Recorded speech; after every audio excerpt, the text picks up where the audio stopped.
Let's welcome our guest now into the show, Tennyson J.C. Williams. Good morning. Morning to you, sir. Good to have you on the show. Welcome to Kenya's biggest conversation. Thank you very much. That is the hot seat of the Situation Room.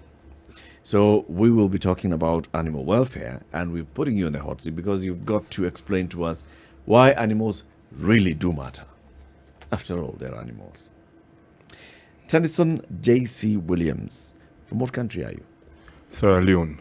Uh-huh. Is this your first time in the country, or have you been here for a while? Oh, I've been here since 2010. So You're Kenyan by choice. Yeah. Kenyan by choice. What else can I say? There's nothing to say. All has been said. You're the Director for Africa at World Animal Protection. Tell us about this organization. Thank you very much. World Animal Protection is a global animal welfare organization, and it's been around for the last 50 years, operating in more than 14 countries, some direct, some indirect. And over those 50 years that it's been around, a number of things has been done for and on behalf of animals. And we are still doing what we think is right for animals, because animals' lives do matter. I think let's all be clear and be on the same page. When we say animals, what exactly do we mean? We're talking about all creatures other than humans. Land-based, water-based, etc., etc. So we don't pick and choose.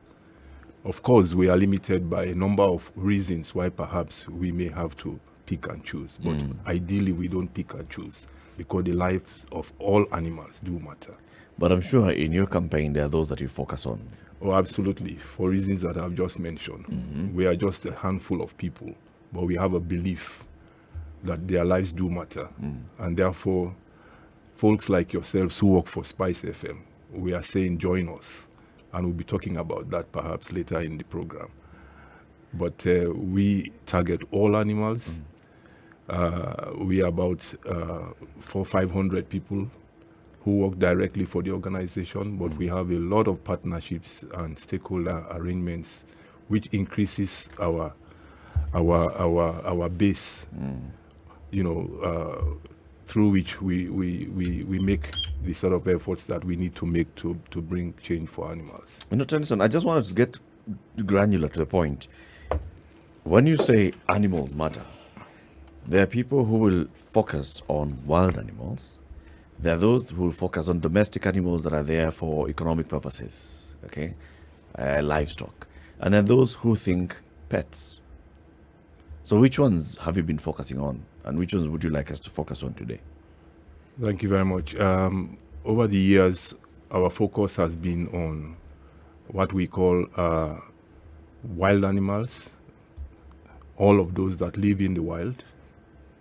And we've also focused on domestic animals, which we refer to as community animals. We are looking at farmed animals, those that, those who consume meat will benefit from.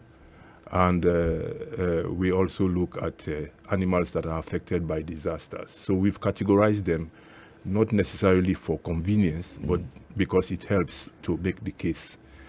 So if you are a pet lover, for example, we want to remind you that even as you benefit from the relationship between your pet and yourself, you have responsibilities to that pet. And that's where the welfare emphasis will come around, to remind you, that animals, for example, are sentient beings. They do feel, they can be stressed, they can come under stress, and they need to be attended to. They can fall sick. They need to have proper food, and by proper food we mean not what you don't want, it's what you give them. They deserve better than that. Water that is clean, not water that is not of any use to you as the owner. So there are a number of considerations, but at the center of all of this, we say the lives of animals matter because they are sentient beings, and they feel, they suffer stress, etc., etc.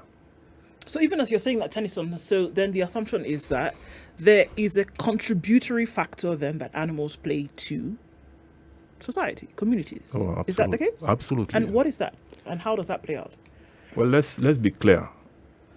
humans are the ones who benefit more from the relationship between animals and humans. As a matter of fact, we need them. I think they need us lesser if they need us at all. So the benefits that we derive from animals, unfortunately, has led us to misuse them, has led us to cause them suffering because of the advantage we take. Let's take for a minute the biblical dimension to creation, where God gave man dominion over all these creatures, and we have not been responsible enough in exercising that responsibility that God gave us. So animals have continued to suffer. We farm animals for our own benefit. Massive numbers of animals go through production systems in Asia, in the US, here in Africa, just to feed us. On an annual basis, the entire world will consume 70 billion land-based animals, farmed animals. 70 billion, think about it. That's what we consume. And our population is increasing. So to continue to meet the demands of an ever-increasing human population, what do? We try and shortcut the production systems to meet our demands. For example, you and I know, growing in the village, our cuckoo will take perhaps 10 weeks before we consume them. Right. What we do now is trying to make that cuckoo available in 6 weeks. You are improving technology. You are basically shortcutting. You are saying, eat 24/7 because I need to feed on you. What we are doing, we are interfering with the biology of the animal. We are doing all sorts of things. Because Eric has a contract with a hotel, he has to supply 1,000 deadweight chicken every day. He has to be able to. So technology is coming in. So what is happening is suffering is at the center of all of that.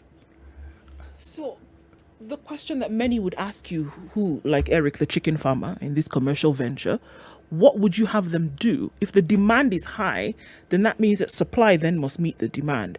If the world is consuming 70 billion land animals every year, if that's what we're looking at, that means the demand is high. What then would be the alternative? Or are we saying, even if there's no alternative, we're saying what structures or mechanisms must you put in place to then alleviate the said suffering of animals that we would then see? It is one thing to try and make a justification for those numbers that we consume because of our population. But the truth of the matter is the world is waking up to a new reality also. Just recently, COVID struck, and I'm sure even if science is still searching for the real evidence that connects COVID and animals, the fact is there is a relationship. So there is a new wake-up call. The second thing is lifestyle considerations are also ever increasing. We jog every day, you're watching your weight, all these things. I think there is a consciousness that is building. That is the good thing. So regardless of how much we believe we still need to eat, I think that consciousness is suggesting to us that, wait a minute, there could be alternatives. So there... Okay, sorry. So the alternative is, why don't we look at plant-based proteins? Okay. You know, those people who have chosen to become vegans, those people who are vegetarians, there is more than enough that creation has provided for man to survive other than feed on animal protein. That is a fact also. So what we are saying is that we don't necessarily have to consume 70 billion farm-based animals every year because we need to survive. We are saying take a minute to look at what you are doing and look for alternatives. But even if you have to consume animals, you can do that within the limits that allow those animals to enjoy their own life because they are sentient. And this is the call we are making. So there is a balance. And we are not saying no. But we are saying, look, there can be other ways to go about this without necessarily causing suffering to the animal. So what happens to the circle of life phenomenon, whereby, it's going to get knocked off, there will be rebirth, there will be, the cycle then would naturally continue, even if I can understand I can understand what you're saying, whereby now there's been interventions or circumventions of a natural system, whereby now you're saying the life to maturity then is shortened, or the process to maturity is shortened.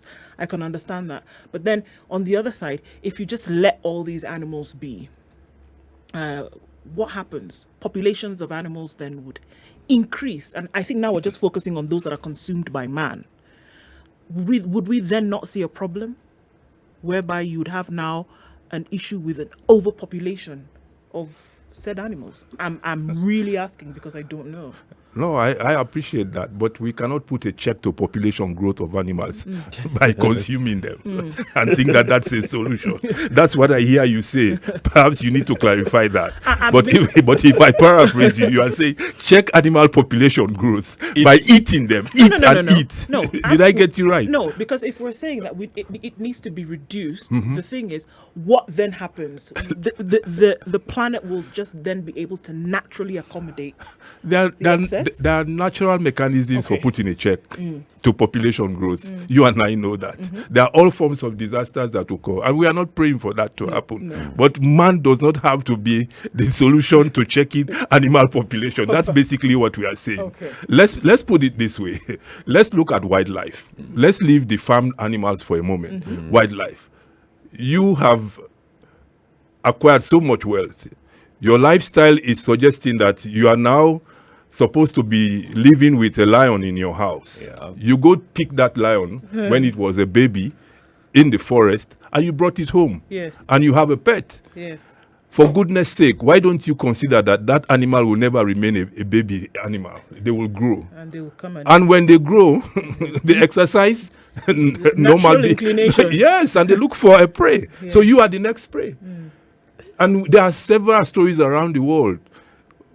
Second, if you have to have a holiday, do you necessarily have to go all the way to Thailand to have an elephant ride?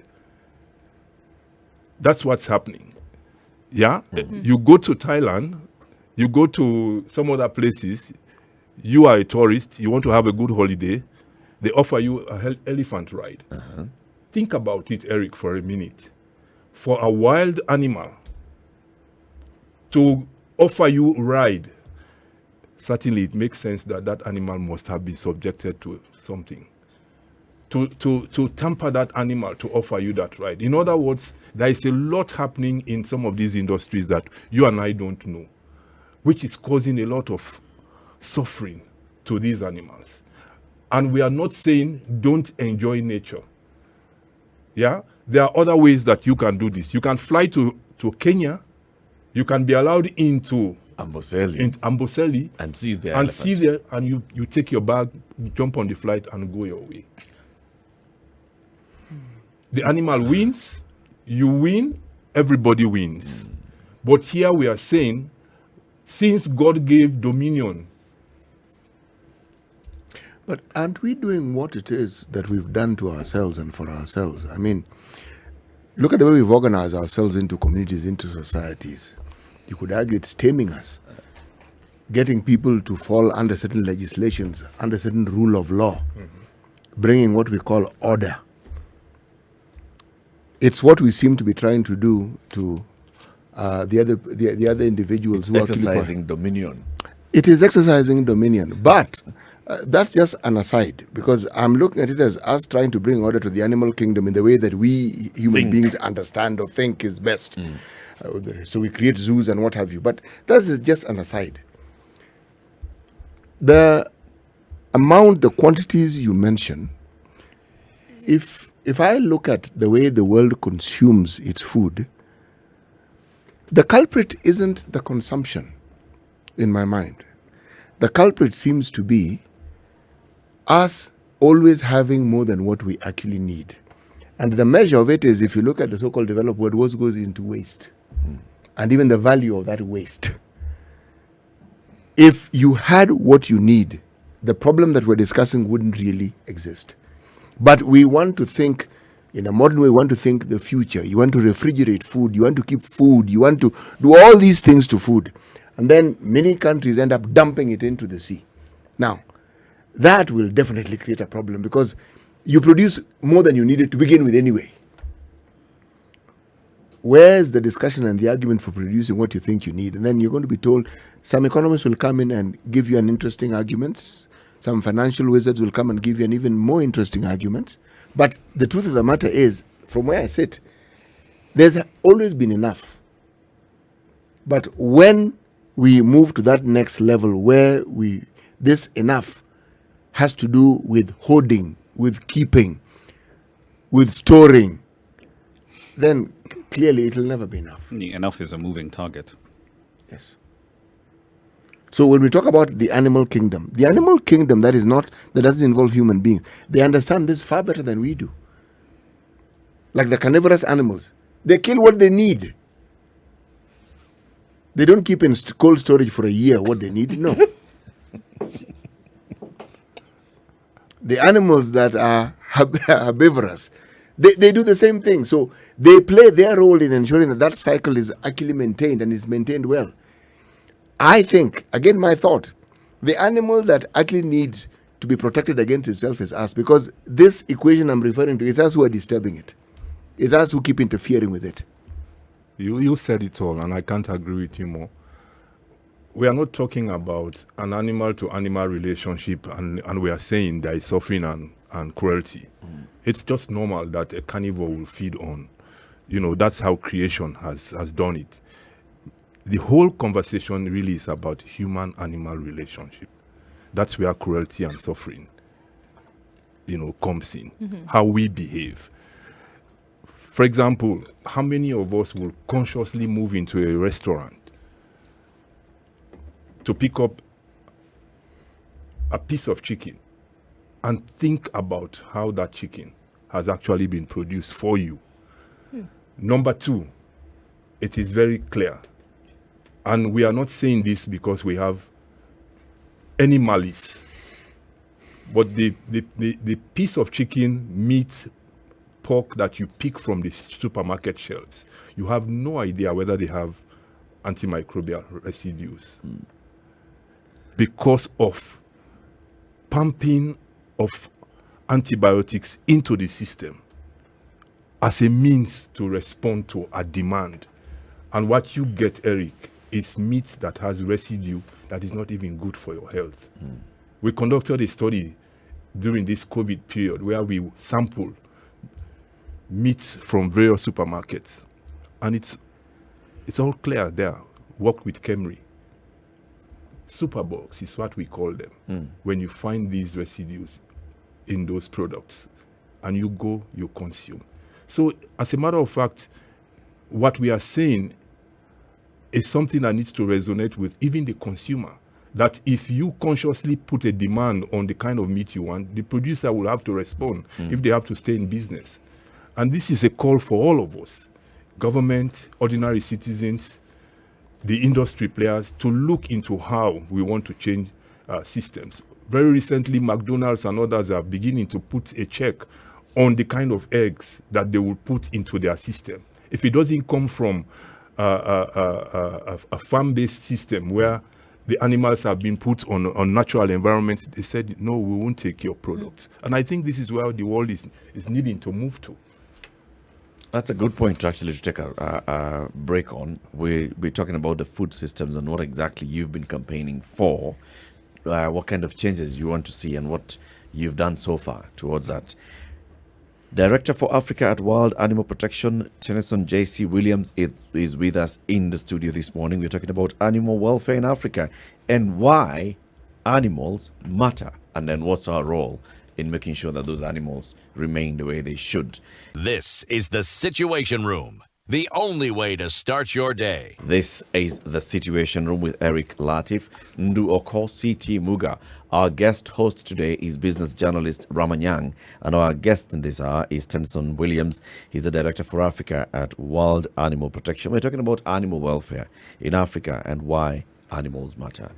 Tennyson, you are certainly advocating something. There's a conversation that you're pushing for people to understand why animals matter. You recently launched the strategy, A New World for Animals. What is the focus for the advocacy this time for your organization? Thank you again. Well, based on our experience over the years, we've made a deliberate choice as an organization to focus on the global food system. We want to disrupt, very deliberately, we want to disrupt the global food systems because of the billions of animals that go through that system. If we are able to make that a dent in that, we will have saved the lives of many, many animals. The second thing we want to do, we want to make sure that we put a stop to the trade of animals as if they are commodities, wild animals in particular, because they are not just commodities. They are sentient beings, they feel, etc. So that is the focus of our new strategy, A New World for Animals. We believe that's an imperative. We believe it is possible. We believe it will be to the benefit of humanity if we offer animals a new world. And what is underpinning that is our belief that there are alternative ways that man can enjoy this life without necessarily causing untold suffering and cruelty for animals. When you say disrupt the global food systems, that sounds radical. Well, it has to be radical. What do you want Because us to do? Stop eating animals? We are not calling for that. We are saying let's all take a step back. That is why even, Eric, in our mission, we say we will work with others to bring change. The consumer, the producer, a policy maker, etc., etc. All of us have to be part of the solution to have an end game that creates a better world for you and I. Eric, Africa's development aspirations will not be fully realized without animals being part of the solution, because they are. The entire world arrangement requires animals to be part of that consideration. Animal health, human health, environmental health constitute the planet. In fact, the planetary limits are being stretched to the point where I am telling you it's going to be disastrous if we don't check. Climate crisis is knocking. So all these things are connected. And that's why we've made the conscious choice to focus on those two areas. Of course, domestic animals matter. Other aquatic animals matter in terms of their lives and their welfare. But we have a limitation as an organization. So we made that choice. But at the same time, we believe if we get it right, we will have addressed the suffering of billions and billions of animals around the world. You talk about the fact that inclusive communities, inclusive societies, now reaching economic, social development, have not been able to do this without the inclusion of animals and their rights and their protections. How has this played out in some of those communities? If you could show us examples of what they have done to say, look, this is now where we have a symbiotic relationship between humans and animals, and making sure that it's inclusive. Well, the inclusive question, I think, is one that is quite critical. Obviously, from where some of us come from, we believe that they are sort of a property. You know, we have to use them. Even the forest that is just at the back of the community there is something we must just use. But we cannot use them irresponsibly because life has to go on.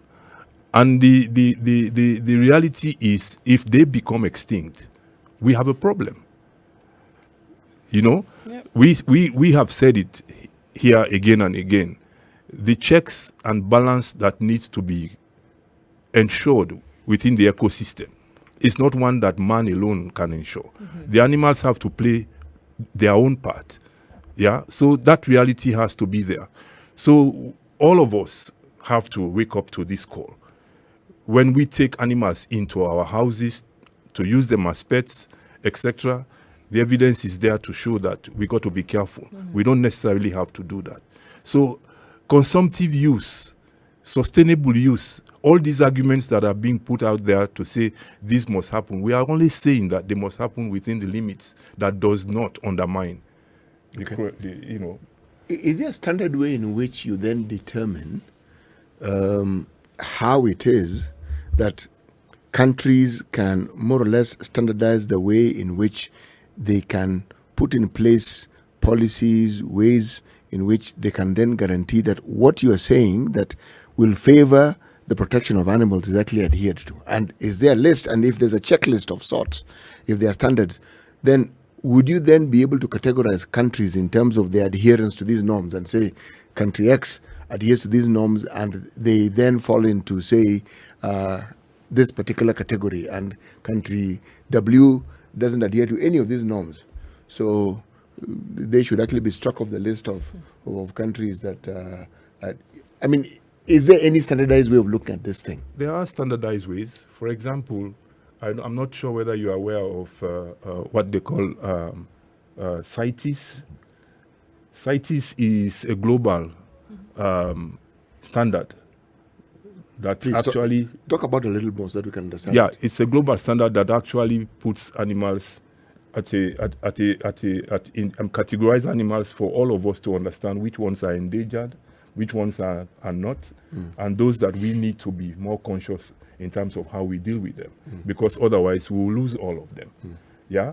So those kinds of regulations are there for all countries to look at. In countries specifically, there are also policies that government have put in place and penalties, but some of them are outdated. So we should be reviewing this in the light of the current scenarios, so that we are all guided by what is happening. And regulatory authorities within government, for example, in the case of Kenya, the Directorate of Veterinary Services has responsibility to make sure that we as human beings behave in a way that does not undermine the existence of animals, because it affects us. And in the current constitution in this country, I think it is the counties that have now been given responsibility to specifically deal with animal welfare. So there are regulations.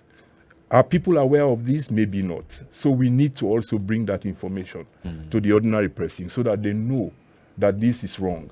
If you step out right now, you might find a bike rider with 20, 30 cuckoos hanging, taking them to somewhere for slaughter. That is not right. It is not even good for you to consume a chicken that has been put on a bike for the last 1 hour, because the body mechanism of that animal is going to affect the kind of meat that you are going to have. Because it's under stress. Yes, but you are not aware. Even when you chase the cuckoo in the village for 30 minutes before you finally get it and slaughter. So if you don't chase it, how will you catch it? No, you will catch it. But what I'm saying, if you don't chase it, you won't catch it. But you are not aware what the imbalance you are creating. That's what I'm saying. It is one thing to say, if you don't chase it, how do you catch it? But what are you getting? Is it quality enough? Or do you care? Cage it first, let it relax, and then have a conversation with it.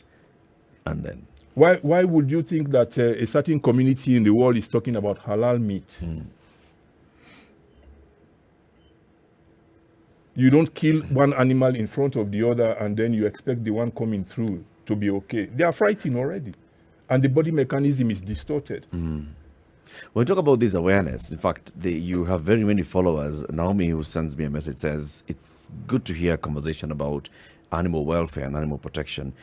What kind of partnerships are you seeking to make sure that this conversation starts at the very early years for people, so that it's a conversation that starts in the curriculum for learners? We are seeking partnership from everywhere and everybody, including SpiceFM.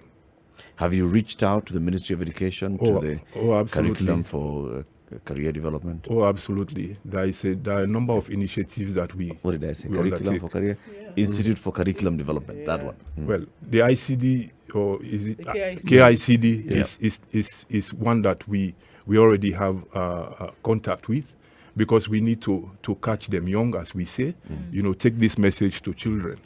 And as you know, in the home, the custodians of dogs, for example, are normally the children. Yep. But what happens is that when those dogs contract rabies and the children are ignorant of the reality, they get bitten. And what happens? We've lost a lot of our own children to things like that because of ignorance. Yeah. A child passing by in the neighborhood finds a dog lying. They don't know the situation. They try and tease that dog. The dog jumps back. It's a rabid dog. What happens? The child, we lose that child. So there is a lot that's going on in terms of education. Right. So that's one partnership with schools to make sure we take this message. But beyond schools, we work with the Kenya National Theatre, where a number of young people, we are using their talents to communicate these messages through poetry, etc., etc. So indeed, with the students who read veterinary science in the university, we give them the opportunity as part of our work to begin to see the reality so that post-university, they know what is out there, the reality. The government also, in terms of helping them shape policies that can actually be responsive to the current situation. If you go back to the laws in Kenya, if you read them, they will tell you the penalty for violating an animal's welfare is 3 shillings. What will 3 shillings do? That will not, it will not deter anything. So it's not even unique to that sector. Like all laws which we are trying to review so that they are up to date.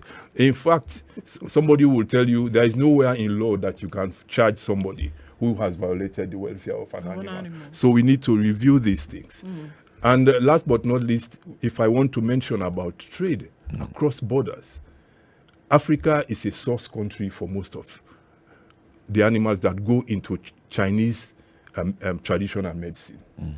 And the populations of these animals are dwindling. The pangolin is the most trafficked animal in the world. You know, lions are being poached, they are being killed, their body parts used in traditional Chinese medicine. So there is a lot that's going on. And all of this is largely illegal. It's largely illegal. And these populations are under stress. You know, it's interesting that you say this.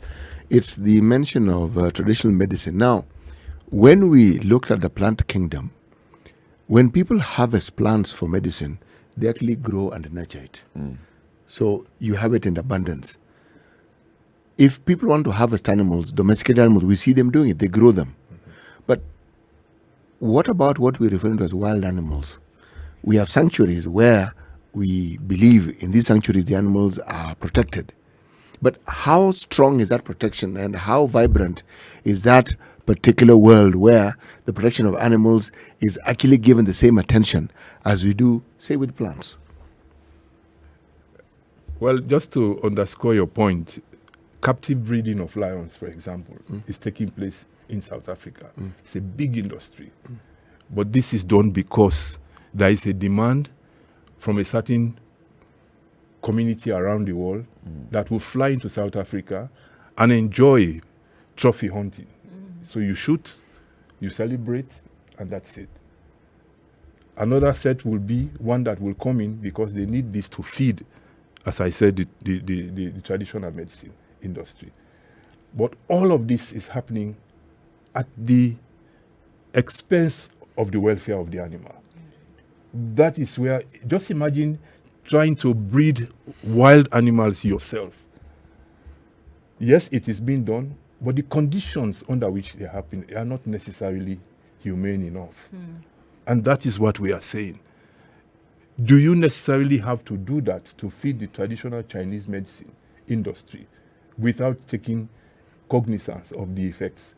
I am telling you the rate at which the donkey, for example, is being taken out to feed the Chinese traditional medicine also. If we are not careful, we will lose all the donkeys. So there is a lot of imbalance that our activities are creating to this whole planetary arrangements. And because of that, we are calling on all of us, because the reality is that we humans are going to be at the receiving end if we don't change the way we are behaving. Sure, I mean, and if you can even give, I mean, a couple of weeks ago, I mean, we saw really disturbing demonstrations that we saw just east of Nairobi, where, you know, over the years, the human-animal conflicts then led to what are we going to do about natural corridors for animals, for example, and then how then that who encroaches on whom then becomes the question. And are we then, you know, getting into the natural corridors that animals would have for farming and things like agriculture? So where do you strike the balance? What are the suggestions for that? People lost their lives 2 weeks ago. It has continued to be a thing across the continent, for example, whereby, look, I need to farm in order for me to eat, and these animals coming into their natural habitat, we've gotten rid of them many times. So then what's the call for that to happen? And who needs to do what to protect these natural corridors? It's good you cited that example, and there are many more in terms of human-animal conflict.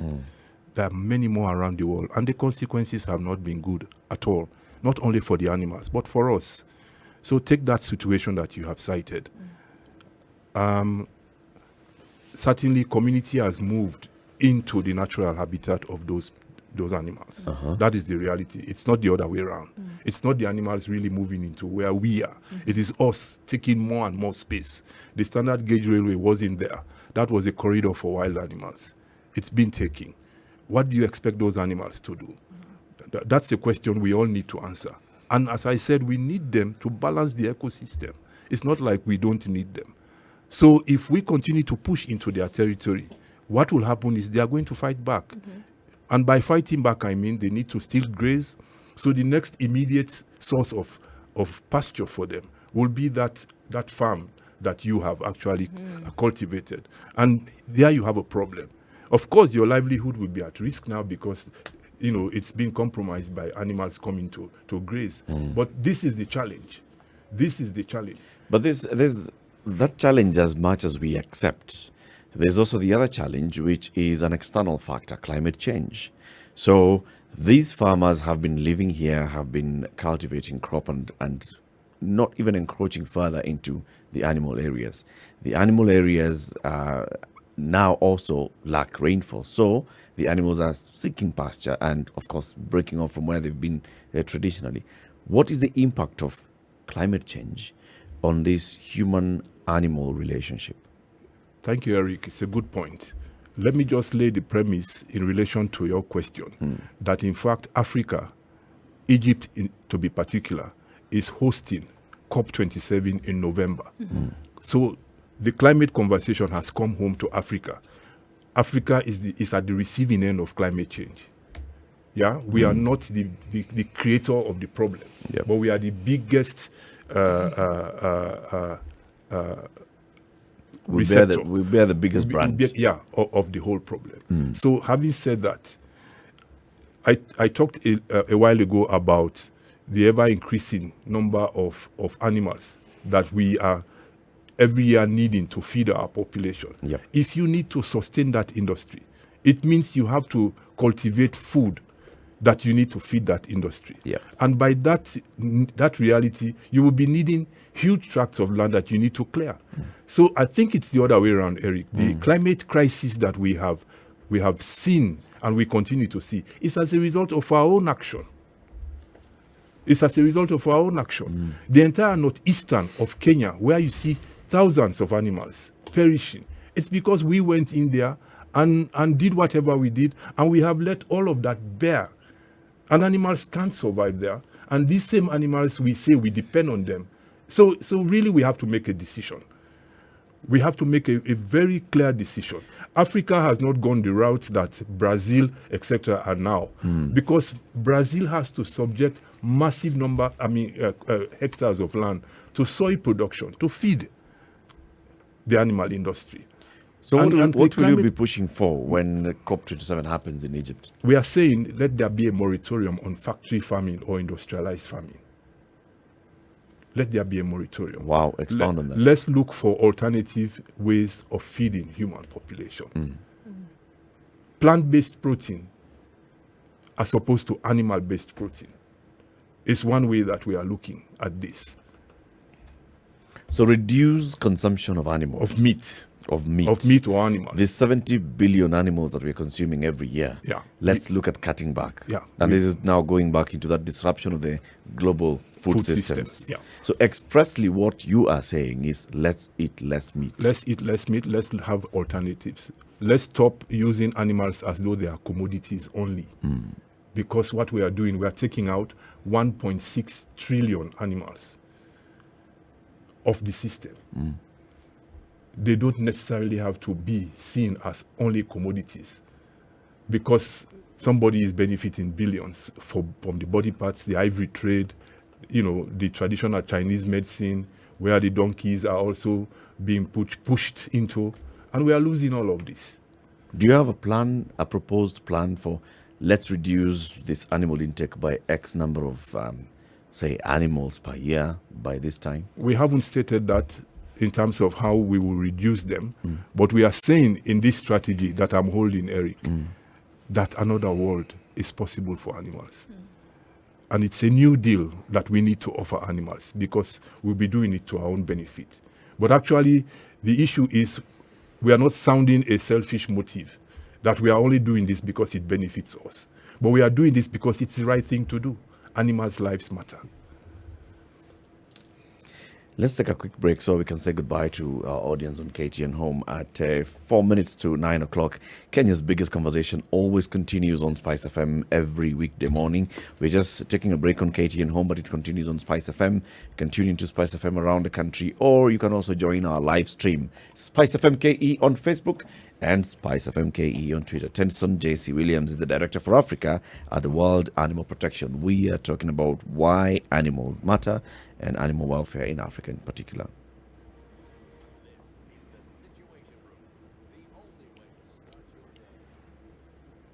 So as we continue the conversation, Tennyson, you said the other thing is let's stop commoditizing wild animals. How do we do that? We should just not treat them as though they don't have a life worth living. You know, Tennyson, I like what you're saying, but what makes it difficult in my mind, I'm not saying it is impossible, but we live in a world where slave trade is back. Trafficking human beings, as we call them. Now, if we were to reduce it, we're talking about changing or bringing about a mechanism or a system where the worldview on how you stop making animals the commodity that many people see them as. How do you achieve this when people see other human beings as commodities? If all we're doing is quantifying human lives, how then animals who we believe, or many people believe, are lesser beings than human beings, and you're saying they are not, and I agree with you, because in the absence of these animals, the planet as we know it cannot be what it is. They have a role and they have an important role, but how do we get people to actually understand that balance? It's a good question. So we really need to continue this conversation and use facilities like the ones you guys have to get the message out there. There is very little that people perhaps know that is really happening. Let me give you one story. We had a campaign to actually stop the trade of the African grey parrot, taking them from the source countries in Africa to somewhere where people feel they need them best. The sad story is that 60% of the African grey parrot that are put on flights to go to any destination don't arrive there alive. They die. So what's the point, really? And the parrot is an animal that can actually be there for the next 80 years. If I take a parrot from the forest and put in my house to be a pet, and I pass on, God forbid, before that animal, what happens? The animal is there. And these are social beings. Do you know the African grey parrot will know its partner for life? When you separate them, they go into stress and they suffer for the rest of their lives. In other words, there is so much education that is required for us to understand beyond what perhaps we know that the animals really deserve, and we have to behave in the best interest of the animals, but also ourselves, as I've said in this show. So really, the conversation has to be out there. We need to have more people involved, but the world order needs to be checked, because where we are headed is not in anyone's interest, not for the animals and not for us. Yeah. Tennyson, come again, and let's start having the conversation, highlighting especially these issues that you're saying. You know, when people start getting their story and the true picture, this, for example, is what is happening to the parrot. This is what's happening to the other animals, the pangolin and all. Then we start internalizing the conversation, and it even makes it better. Thank you for joining us today. Karibu.